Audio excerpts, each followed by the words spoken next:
They stabbed me. No hesitation, no warning. Just a blade under my ribs, a hand on my shoulder, and the sound of gravel shifting beneath boots. Then the wind took me. I didn't scream, not because I was brave, because I was stunned. I hit the rocks, then silence. But I wasn't dead.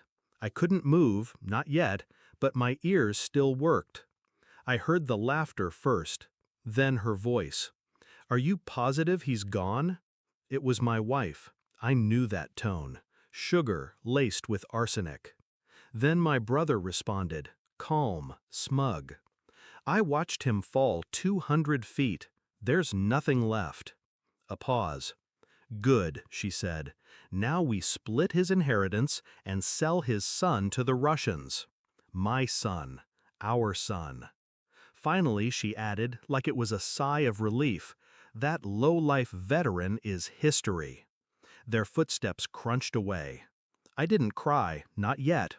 I just stared at the sky and felt everything inside me collapse, except one thing.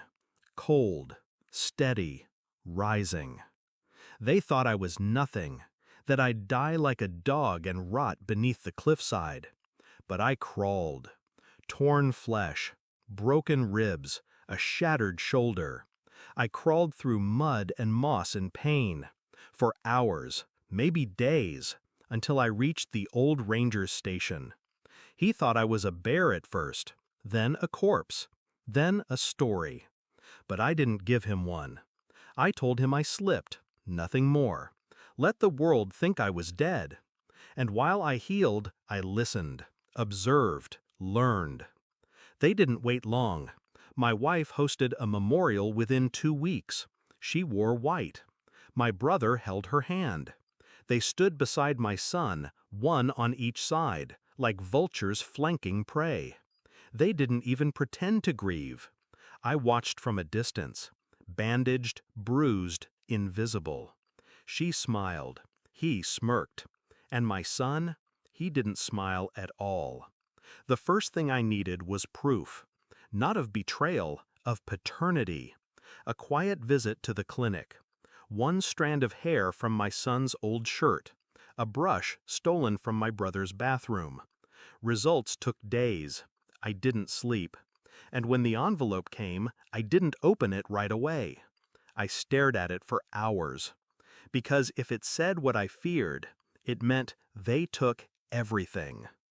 When I finally slid it open, the truth was colder than the mountain air. 99.98% probability biological father, Ryland Hart, my brother.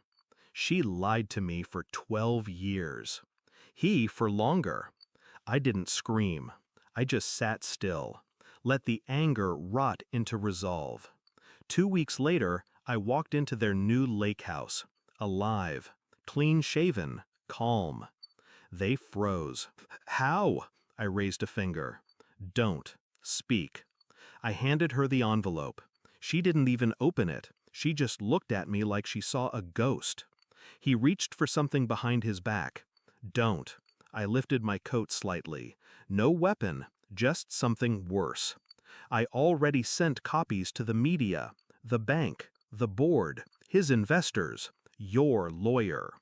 Her hand trembled. "You're bluffing." I tilted my head. "Am I?" She opened the envelope. Her face didn't break. It shattered. He stepped back like a coward, like he hadn't buried a man, like he hadn't laughed when I fell. I didn't yell. I simply pulled out my phone, tapped a button, and played a recording. "Sell his son to the Russians." Her voice, crystal clear. "Finally, that low-life veteran is history." The audio ended.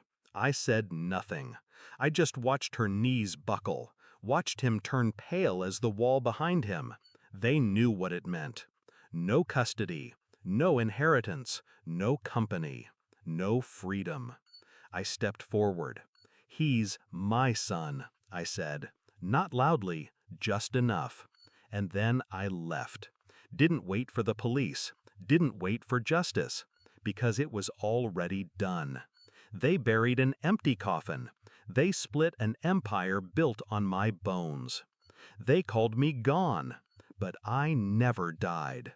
I just waited for the right moment to live again. Now, he calls me Dad again.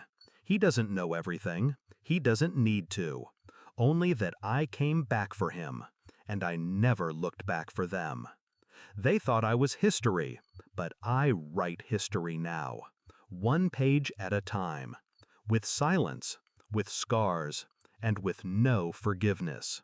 Some ghosts don't haunt. They watch, and they wait.